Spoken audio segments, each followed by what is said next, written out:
오늘 설교 제목은 이 마지막 구절에 있는 대로 내가 세상을 이기었다라는 그 예수님의 말씀이 설교의 제목입니다.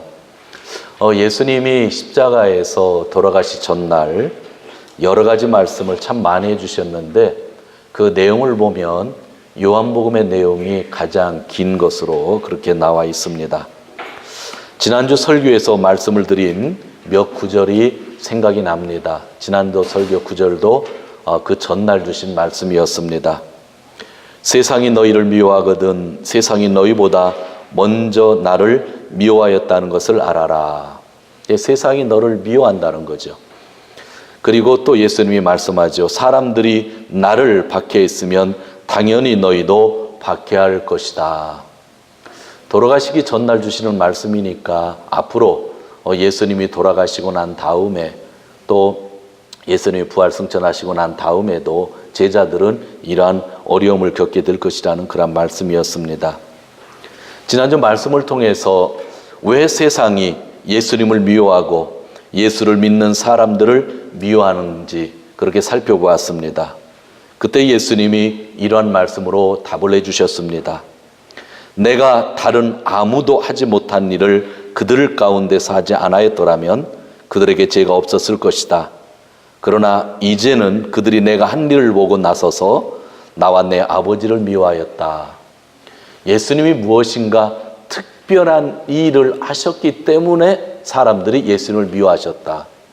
그 특별한 일이라는 게 십자가에서 달려 죽으신 것을 의미합니다.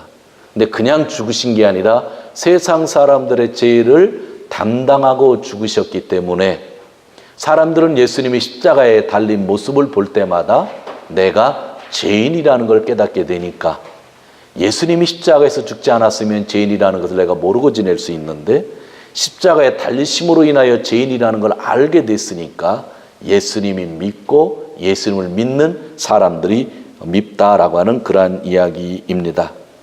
이 세상은 십자가가 죄인이라고 드러나는 것, 그것 때문에 죄인이라고 드러나는 것 때문에 십자가를 싫어하고 예수님을 싫어했다고 하는 그러한 이야기입니다. 우리는 세상에서 이렇게 미움을 받는 이유를 알게 되었습니다. 그렇지만 미움을 받고 산다고 하는 것은 그렇게 즐거운 일은 아닐 것입니다. 왜냐하면 미움을 받다 보면 내 안에 있는 기쁨, 또 내 안에 있는 평화가 또한 없어질 때가 있고 또 어느 때는요 내 안에 기쁨과 평화가 사라지면 독이 남는다고 하는데 악한 독만 그렇게 남을 때가 있기 때문입니다. 그래서 예수님은 지난주에 이 세상에서 미움을 받고 사는 수밖에 없는 사람들에게 한 가지 말씀을 해주셨습니다. 너희에게 도움을 주실 분이 필요한데 그분이 성령님이라 말씀을 했던 겁니다. 성령이 있으면 내가 어려운 가운데에서도 기쁨과 평화로 살 수 있지만 너희 안에 성령이 사라지면 너희 안에 악한 독만 남는다고 하는 그런 말씀입니다. 예수님은 그 성령님을 보혜사라고 그랬습니다. 오늘 찬양대의 마지막 절이 보혜사 성령에 대한 그러한 절이었습니다. 이 보혜사라는 말을 그리스어로 이렇게 사용한다고 합니다. 파라클레토스라고 합니다. 좀 들어보신 분이 있을 거예요. 파라클레토스. 신학교 다닐 때 학교에서 그리스어랑 히브리어를 배우긴 했는데 그렇게 학교 선생님들이 많이 강조를 안 해주셨어요. 그래서 100명이 수업 들으면 한두 명이 조금 읽을 수 있을까? 나머지는 학점 따려고 그렇게 공부를 했는데 지난주에도 일본인 목사님들 모임에 갔는데 목사님들이 그냥 보통적으로 히브리어에 대해서 헬라어에 대해서 이렇게 무슨 뜻이냐고 말씀을 나누는 것을 보고 일본 신학교 교육은 그 원서, 원어에 대한 그 참 공부가 잘 돼 있구나 하는 그런 생각을 했습니다. 파라클레토스라고 하는 단어를 한국말로 보혜사라고 번역을 한 겁니다. 그런데 보혜사라고 하는 것이 국어사전에 여러분 나올까요? 보혜사. 아마 제 생각에는 안 나올 것 같아요. 우리가 이 번역을 할 때 번역의 기준이 되는 것은 될 수 있는 한 국어사전에 나오는 말로 번역을 해야 일반적으로 사람들이 알 수 있는데 우리 성경에는 이 국어 사전에 나오지 않는 말이 의외로 많이 번역되어 있습니다. 그래서 되게 어려움을 겪거든요. 그래서 이 파라클레토스를 보혜사라고 번역한 것은 사실 오늘날 저희들에게 좀 어려움을 주죠. 파라클레토스는 무슨 뜻이냐면 변호자, 그러니까 변호사라고 생각하면 돼요. 변호하는 사람. 그 다음에 또 다른 단어가 중요한 게 있는데 중재자. 그 다음에 도움을 주는 분. 그래서 일본말 옛날 성경에는 다스케누시라고 그렇게 번역을 하기도 합니다. 그러니까 변호해주는 분이라는 뜻이죠. 그러니까 예수님은 성령님을 변호해 주시는 분이라고 요한복음에서 그렇게 이야기를 하고 있는 겁니다. 우리가 이 세상에서 미움을 받게 되지만 진리의 영이 오셔서 우리를 변호해 주시고 중재해 주시고 도움을 주신다라고 그렇게 말씀하는 겁니다. 그래서 이 세상에서 우리는 성령님과 함께 지낼 수 있기에 기쁨과 평화를 가지고 살 수 있게 되었다고 하는 그러한 말씀입니다. 여러분은 어느 정도 지난 주일 여러분의 삶 속에서 이 보혜사 성령님을 간구하셨나요? 우리가 주기도문, 예수님이 가르쳐 주신 기도를 우리가 읽을 때에 맨 앞에 나오는 그런 구절이 있습니다. 하늘에 계신 우리 아버지여 이름이 거룩히 여김을 받으시오며, 먼저 하나님의 이름을 찬양하는 것이죠. 나라의 임하옵시며, 즉 하나님 나라가 임하게 해달라는 기도를 제일 먼저 합니다. 하나님 나라가 임한다고 하는 것이 뭐예요? 하나님이 이 세상을 통치해달라고 하는 거죠. 지배해달라고 하는 거죠. 근데 하나님은 이 세상을 누구를 보내서 통치하시나요? 지금 성령님을 보내셔서 통치하는 거죠.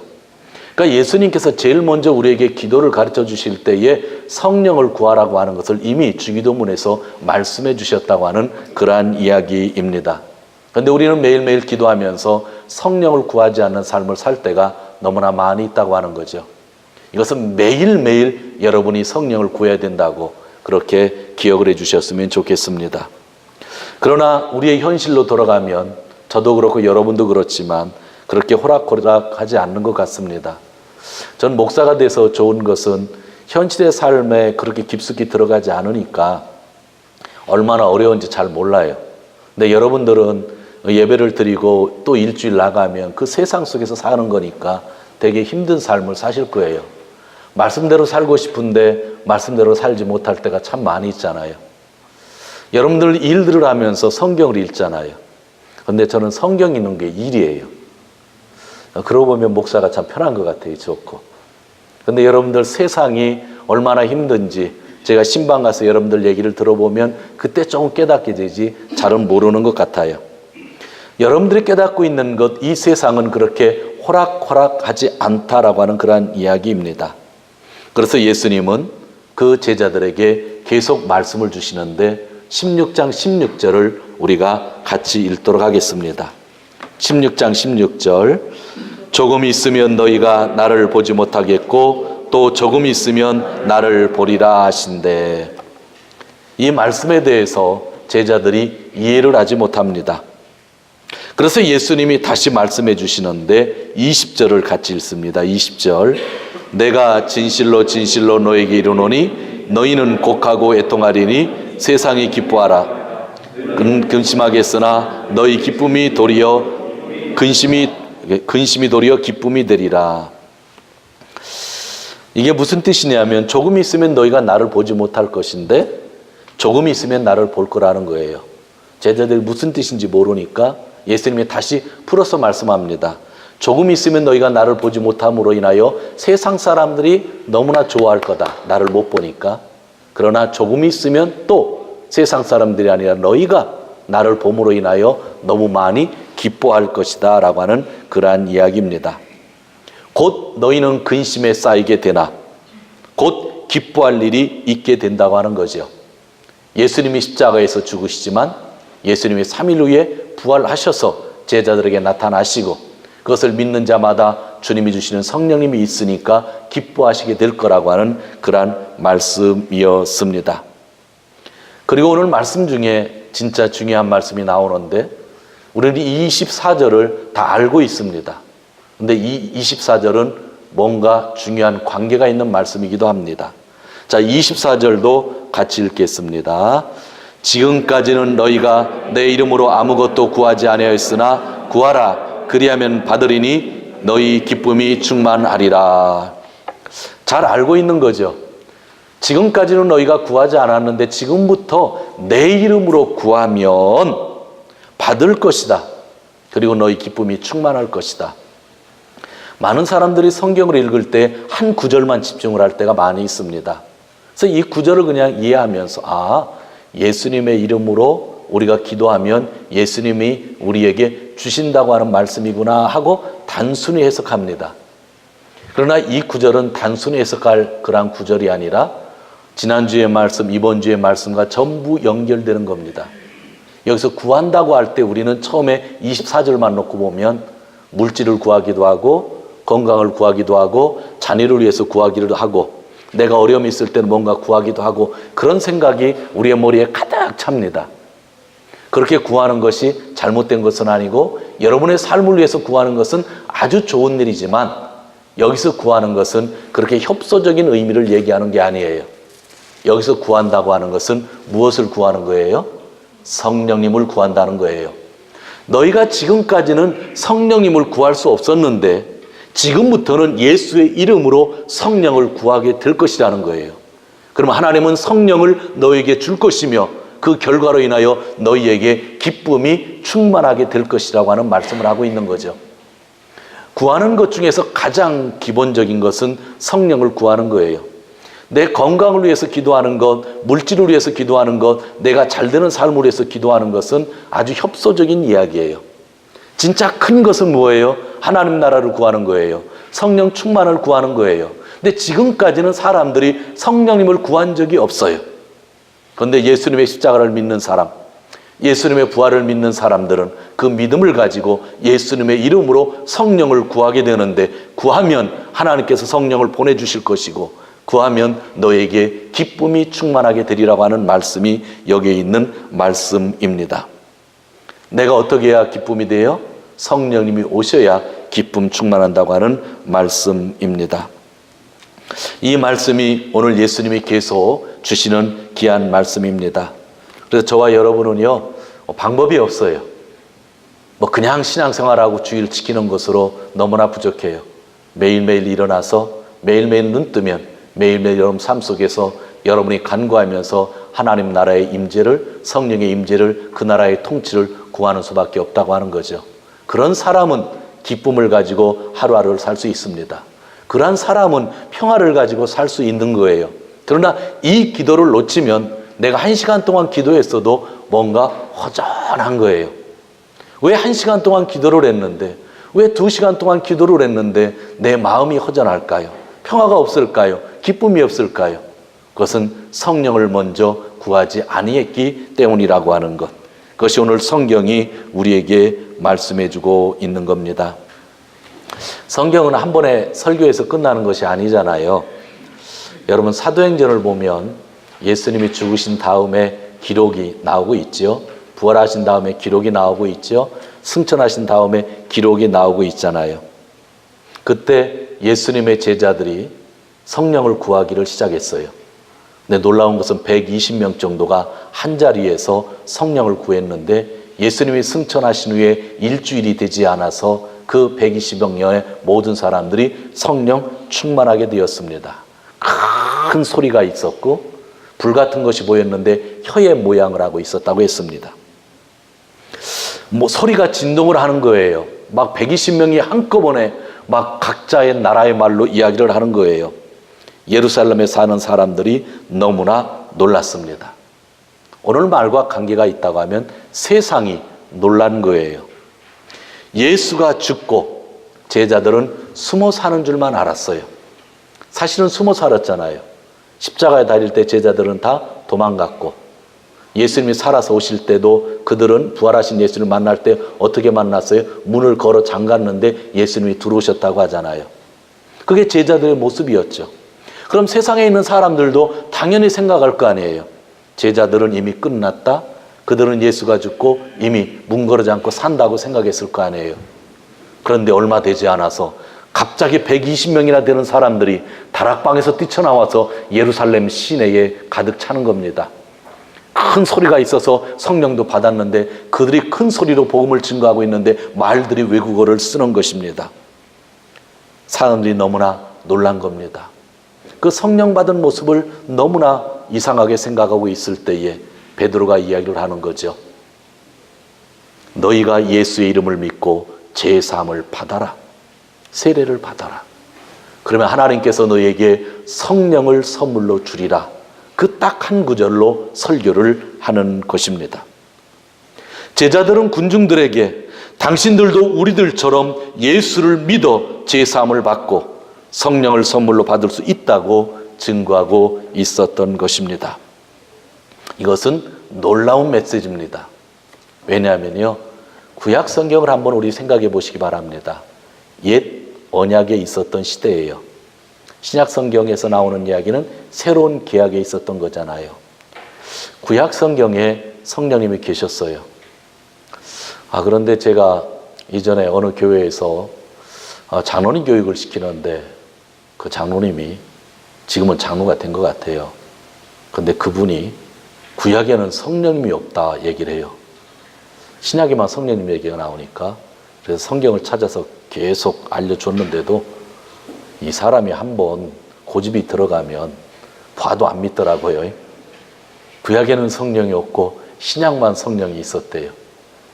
그 얘기는 뭐냐면 하나님을 이렇게 세 개로 갈라놓는 걸 얘기하는 거예요. 하나님은 영이시고 말씀이시고 하나님은 아버지시잖아요. 삼위일체 하나님이시잖아요. 그때 그 성경 공부하면서 얼마나 힘들었는지 몰라요. 구약에 보면 모세가 성령에 충만했을까요? 안 했을까요?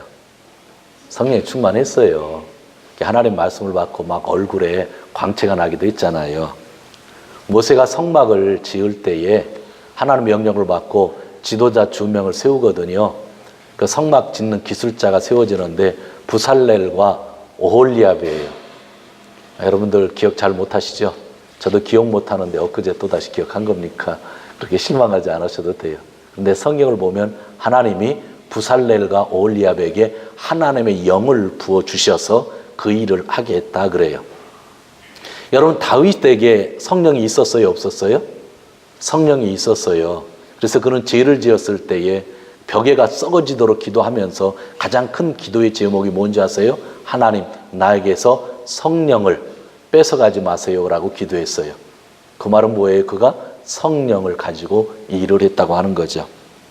그런데 구약 성경에 있어서 이 성령님이 일하시는 데에는 한 가지 특징이 있어요. 그것은 뭐냐면 하나님이 기름을 부으실 때에, 하나님이 뭔가 특별한 성막을 만드는데 일을 시키실 때에, 하나님이 다윗처럼 큰 일을 시키실 때에, 그리고 모세처럼 큰 일을 할 때에 하나님께서 성령을 특별히 부어주셨다는 거예요. 하나님이 그 일을 위해서 특별히 부어주신 거예요. 구약에는요 성령을 구하는 그러한 일들이 거의 없어요. 그래서 다윗이 뭐라고 그래요? 성령을 뺏어가지 말라고 기도하는 거죠. 그런데 신약시대 새로운 계약에서는 예수 그리스도를 통하여 죄사함을 받고 난 후에는 예수님이 모든 죄를 감당해 주셨으니까 예수의 이름을 믿는 자는 성령을 뭐 할 수 있다는 거예요? 구할 수 있다는 거예요. 여러분이 세상에 있는 사람들이 여러분에게 와서 어떤 청년이 와서 여러분에게 만엔을 주세요 하면 여러분 주시겠어요? 아마 안 주실 거예요. 모르는 사람이 와서. 저는 경험적으로 모르는 사람이 왔는데 몇만 원 준 적이 있어요. 그때 좀 순진했던 것 같아요.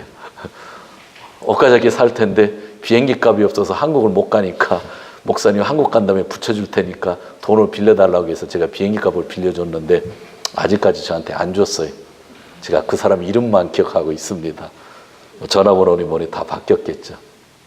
근데 보통적으로 어떤 청년이 여러분의 자식도 아닌데 여러분에게 와서 5만 원을 달라고 하면 여러분 주시겠어요? 안 주실 거예요. 근데 거꾸로 여러분이 뭔가 그날에 마음이 있어서 길 지나가는 사람을 보고 10만 원을 주고 싶으면 줄 수 있어요? 없어요? 있어요. 여러분 줘보신 적 있잖아요. 역 앞에서 이렇게 좀 구걸하시는 분들이 때 불쌍하면 1,000원짜리 하나 주신 적이 있고, 어느 때 10,000원짜리 주신 적이 있고, 어느 때 구색은 그 통에다가 여러분 개인적으로 주신 적이 있어요, 없어요? 있잖아요. 그런데 문제는 어떤 청년이, 알지도 못하는 청년이, 알지 못하는 어린애가 지나가다가 여러분에게 10만 원을 주세요 했을 때 여러분 주신 적이 있어요? 없을 거예요. 정신없다고 그러죠. 그런데 문제는 여러분의 자녀가 여러분에게 10,000원만 주세요 하면 여러분은 어떻게 하셔요? 아마 주실 거예요. 자녀니까 구할 수 있는 거란 말이죠. 뭔가 틀리죠? 예수 그리스도를 믿으면 하나님의 자녀인 거예요. 그렇죠? 제3을 받은 거예요. 그래서 하나님께서 은혜로서 진리로서 길을 열어주신 거예요. 예수를 믿는 자가 성령을 구하면 내가 성령을 주시겠다는 거예요. 근데 옛 언약은 어떻게 해요? 하나님이 필요한 사람에게만 주셨다고 하는 거죠. 그래서 예수 그리스도가 우리에게 너무나 중요한 거예요. 그래서 예수 그리스도가 빛이고 예수가 생명이에요. 예수를 믿지 않으면 진짜 우리는 끝장나는 거예요. 오늘 이 말씀, 바로 그 말씀을 하고 있는 거죠. 정말 원하는 자는 차별 없이 주신다고 말씀하는 거예요. 여러분, 옛 계약의 차이와 이 새로운 계약의 차이를 우리가 반드시 알아야 됩니다. 그러면서 좀 더 은혜스러운 말씀이 나오는데요. 너무 귀한 말씀이에요. 26절을 한번 보시기 바랍니다. 26절 같이 읽습니다. 그날에 너희가 내 이름으로 구할 것이요 내가 너희를 위하여 아버지께 구하겠다는 말이 아니니. 그날에 예수님이 죽으시고 부활하시고 너희가 구하는 그 날에 뭐라고 하는 거예요? 너희가 내 이름으로, 예수님의 이름으로 직접 구할 것인데 나 예수가 너희를 위해서 구하는 것이 아니다. 예수님은 지금도 중보해주고 계시지만 여기에서는 그런 중보가 없다고 하는 얘기가 아니에요. 뭐를 강조하고 있는 거예요? 옛날에는 내가 구해서 너에게 주었다는 거예요. 그러나 지금은 나를 믿으니까 나에게 구하지 말고 내 이름으로 하나님께 뭐 하라는 거예요? 직접 구할 수 있다고 하는 거예요. 너무나 큰 차이잖아요. 그것을 강조하는 거예요. 그날에는 너희가 내 이름으로 아버지께 구할 것이다. 내가 너희를 위해서 아버지께 구하겠다는 뜻이 아니다라는 거예요. 그러니까 직접 구하라는 거예요. 예전에는 가톨릭 시대에는 신부를 통해서 구했어요. 지금도 그래서 가톨릭 교회를 가면 고해 성사가 있죠. 저도 한번 구경 가보고 싶은데 못 가봤어요. 여러분들 가보신 적 있으세요? 텔레비 보면 가끔 나오더라고요. 어떤 이쪽 벽 쪽에 방에로 들어가면 신부님이 앉아 계시고 잘 보이지 않는데 죄를 실컷 얘기하는 거죠. 그럼 신부가 내가 죄를 고백을 받았으니까 예수님이 용서해 줄 거야. 그냥 가라고죠. 그러면 고백하고 나서 속 시원하죠. 그럼 여러분 속 시원하면 하나님 용서해 준 줄 알잖아요. 안 그러세요? 그 신부한테 얘기 않고 저한테 얘기도 속 시원해집니다. 사람이 자기 비밀을 털어놓으면은요 속 시원해지게 돼 있어요. 근데 저한테 고백하면 속은 시원하지 않을 거예요. 모르는 교회 목사님한테 가서 하시면 속이 시원해질 거예요.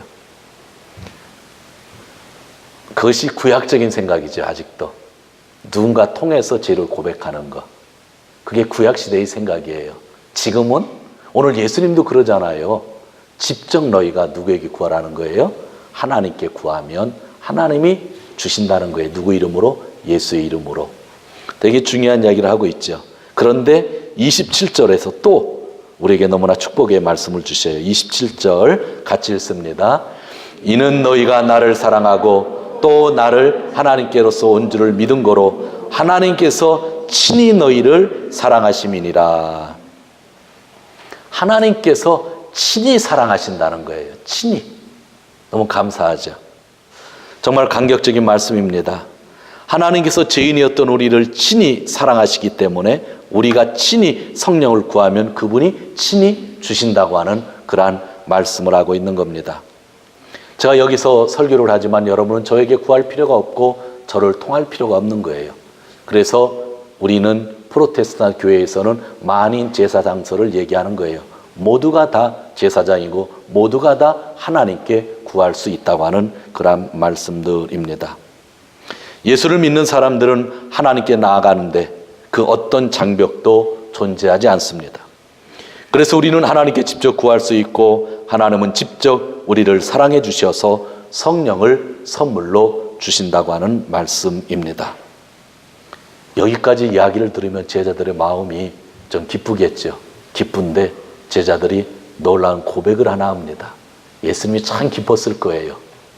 지금까지의 설교를 들었던 제자들이 고백하는 것이 30절입니다. 30절 말씀 같이 읽겠습니다.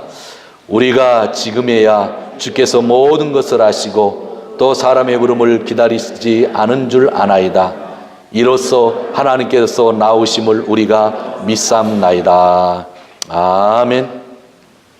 여기까지 지금처럼 제가 설교한 것처럼 여기까지 내용을 들은 제자들이 주님이 진짜 하나님이십니다라고 고백하는 거예요. 예수님은 그냥 인간이 아니라 하나님으로부터 오신 분임을 믿습니다 한 건 뭐예요?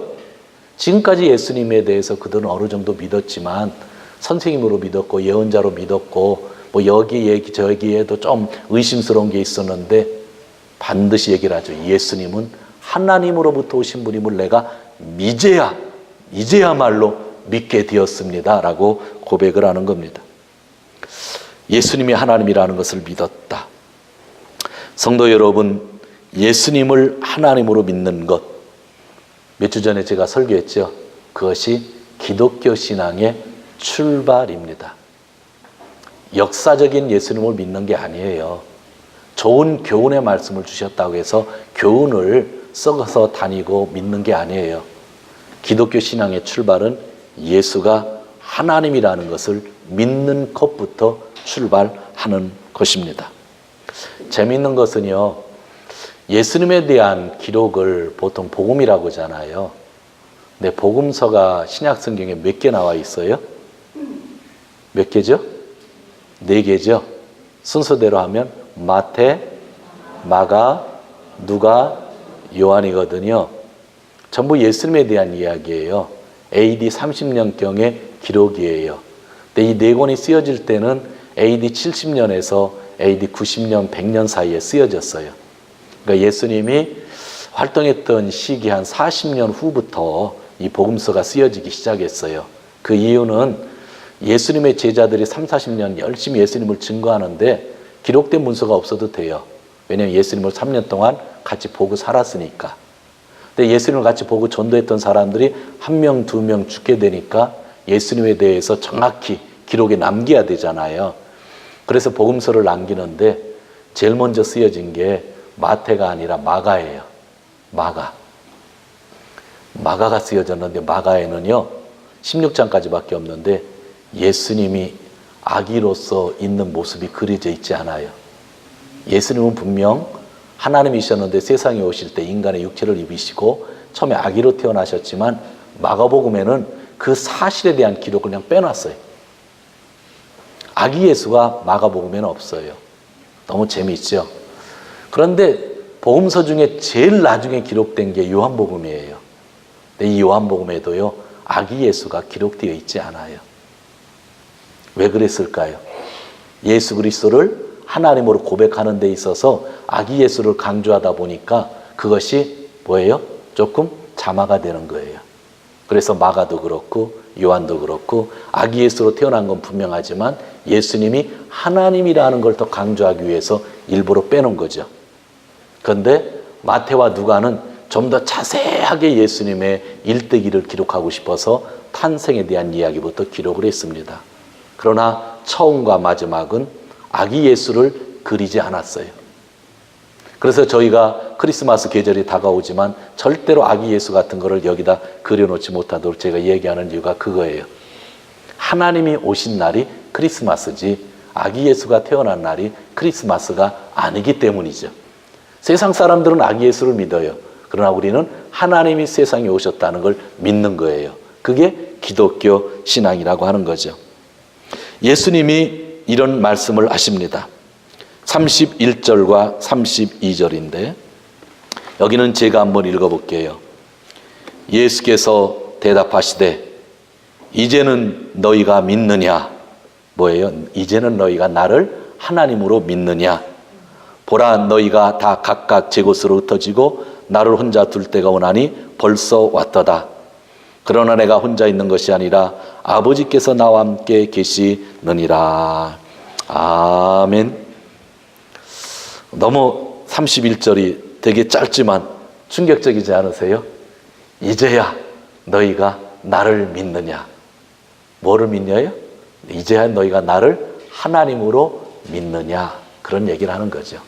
조금 있으면 좀 어려움을 당하겠지만 또 하나님이 나와 함께 있다. 그렇게 말씀을 하고 있는 것입니다. 자, 그리고 오늘 설교의 마지막 절이 33절입니다. 우리 33절 같이 읽습니다. 이것을 너희에게 이름은 너희로 내 안에 세상에서는 너희가 환난을 당하나 담대하라. 내가 세상을 이겼노라. 아멘. 몇 주 동안 우리가 말씀을 보았는데 이러한 글을 내가 마지막 날에 너에게 주는 이유가 있다. 그것은 뭐예요? 너희가 내 안에서 평안을 누렸으면 좋겠다라는 거예요. 예수님이 죽으신다고 하니까 얼마나 불안하겠어요. 내가 곧 죽게 되는데 너희들은 진짜 서로 사랑해야 된다고 하니까 사랑해라는 말보다는 죽는다는 말이 더 신경 쓰이잖아요. 그러니까 막 슬퍼하는 거죠. 그러니까 예수님이 갔다가 온다고 하는 거 우리는 사실 읽으면서 내용 다 아는데 그 당시에 있었던 제자들은 내가 곧 떠났다가 내가 온다는 말이 이해가 안 됐다고 하는 얘기예요. 그만큼 그 안에 뭐가 있었던 거예요? 불안함이 있었고 두려움이 있었던 거죠. 세상이 너를 미워한다고 하니까 막 두려운 거예요. 그러지만 성령이 오시면 너를 도와준다고 하지만 이 두려움이 가시지 않는 거예요. 그때 예수님이 모든 것을 정리하면서 말씀을 해주죠. 너희가 내 안에서 평화를 얻었으면 좋겠다. 그래서 이런 말씀을 준다. 여러분 교회 다니면은요 우리 안에 평화가 있어야 돼요. 전 늘 그렇게 믿어요. 교회를 하면서도요 평화가 있어야 돼요. 열심히 일하고 지쳐도 마음에 평화가 있어야 교회를 할 수 있는 거 아니에요? 그러면서 예수님이 두 번째 주시는 말씀이 뭐예요? 세상에서 환난을 당할 것이나 뭐예요? 용기 내라. 담대하라. 세상에서 환난을 당할 거나 담대하라. 그리고 제목이 주어지죠. 오늘 설교. 내가 세상을 이겼다. 이 세상에서 교회가 사탄의 유혹 속에 빠지지 않고 사탄의 공격을 받지 않고 우리가 사탄을 이기며 나갈 수 있는 것은 예수님이 이 세상을 이겼다는 거예요. 조금 전에 저는 지난주부터 얘기를 했습니다. 이 세상이라는 것이 우리를 미워한다는 거예요. 그런데 예수님이요 이 세상을 이기셨다는 거예요. 이기셨다는 거예요. 그러니 너희는 담대하라는 거예요. 예수님이 이겼으니까 담대하라는 거예요. 예수님이 이겼고 너희가 하나님께 구하면 성령을 주실 테니까 성령 안에서 평화를 가지고 살라는 거예요. 이것을 우리가 늘 마음에 담아야 세상을 이기면서 기쁨으로 살 수 있다고 하는 그런 말씀입니다.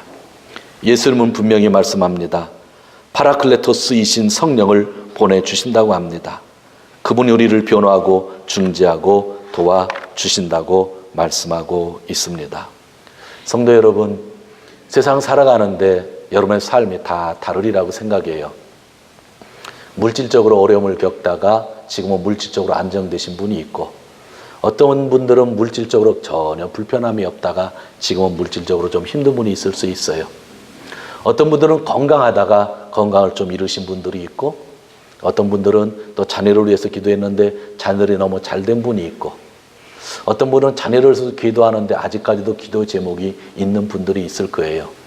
나라에 대한 문제들, 회사에 대한 문제들, 학교에 대한 문제들, 또 부부 사이의 문제들 여러 가지 있을지 모르겠어요. 또 세상이 나를 미워하는 것 같아요. 세상은 흑암이고 사망이고 세상은 우리의 기쁨을 뺏어가요.